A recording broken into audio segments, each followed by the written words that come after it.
Today we are making Biscoff-Stuffed White Chocolate Chip Cookies filled with a creamy Biscoff center and a soft but crispy outer edged cookie and white chocolate chunks. This is the cookie recipe you didn't know you needed. Before we get into it, if you like this recipe, make sure to like this video, make sure to follow and subscribe this account for weekly baking inspiration, and let me know in the comments what kind of recipes you want more of. Alright, let's get into it. So first things first, let's go through the ingredients. For these delicious cookies, you're going to need half a cup of butter at room temperature. You're also going to need a third of a cup of brown sugar, along with a quarter cup of white sugar.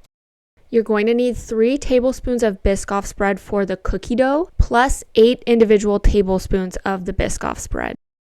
You're also going to need 1 egg, 1 teaspoon of vanilla extract, along with 1 cup of all-purpose flour and a third cup of self-rising flour. You will also need 1 tablespoon of cornstarch, half a teaspoon of baking powder, and a quarter teaspoon of baking soda, and 2 cups of white chocolate chips.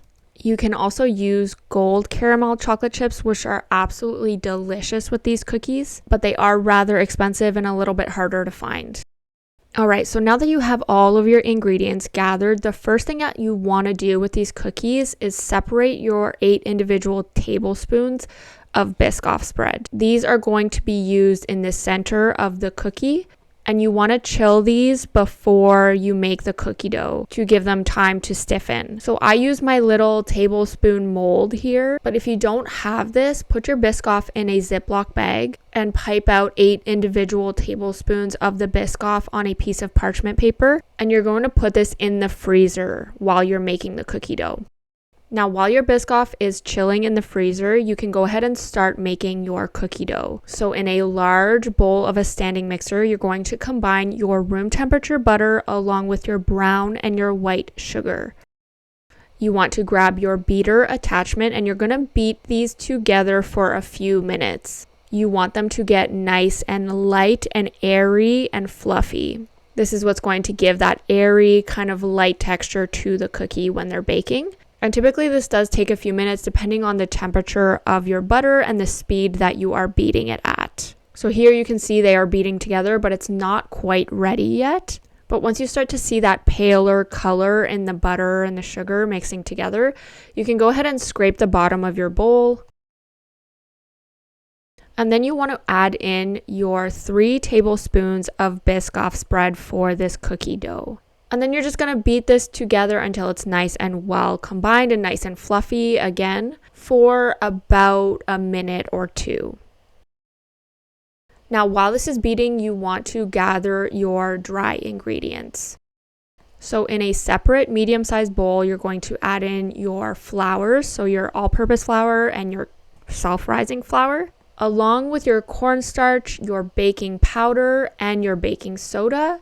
And you're just going to give this a nice mix, make sure it's all well and combined, and then you can set that aside for a moment.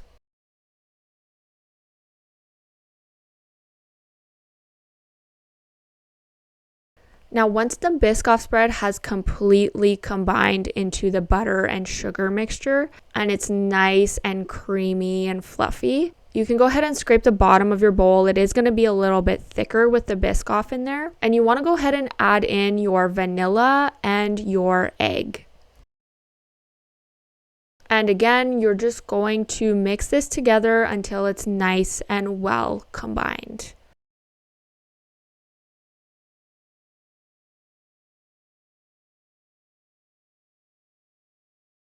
Now, as always, with the egg and this cookie dough, you might need to go in and scrape the bottom of the bowl and just give it a nice manual mix just to make sure that it's all getting well and combined together. Sometimes the beater attachments on our standing mixers don't get everything, so it's just easier to do it by hand at this point until you get that nice texture like this. And from there, you can go ahead and grab the dry ingredients that you had mixed together, and you're going to pour them directly into this mixture and just go ahead and combine these together until they're all well and combined. with a nice smooth texture.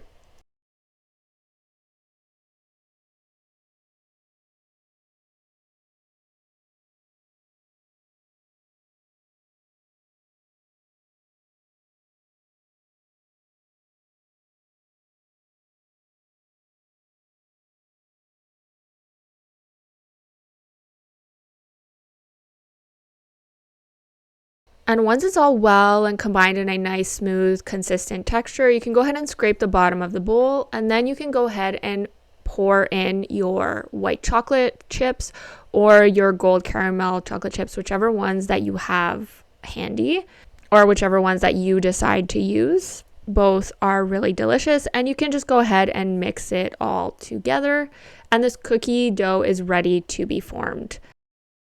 So from here, you want to go ahead and grab your scale. Now you can weigh these out to whatever weight you want. I weighed mine out to 100 grams each. Just note that the baking time will likely differ depending on the weight of your cookie. So for here, I'm just weighing out my cookies to be about 100 grams each. You can set those aside for a moment on a piece of parchment paper, just until they're ready to be formed and stuffed. So once your cookies are all weighed out, you just want to grab one of them and flatten it out. And you're going to grab your chilled tablespoon of Biscoff spread and place it in the center. And just wrap the cookie dough around so that there's no nooks or crannies, no holes, no cracks. And place this on something that you can have a piece of parchment paper on and place in the fridge to chill after. So again, just flattening out your cookie dough into your palm essentially, and just placing the Biscoff spread in the middle of the cookie and just pressing the cookie dough around it, making sure that there's no cracks, no holes or anything, and placing these on a piece of parchment paper. You can go ahead and add some crushed Biscoffs on top of the cookies and some additional white chocolate chips if you want. This just gives these cookies a really, really elegant look.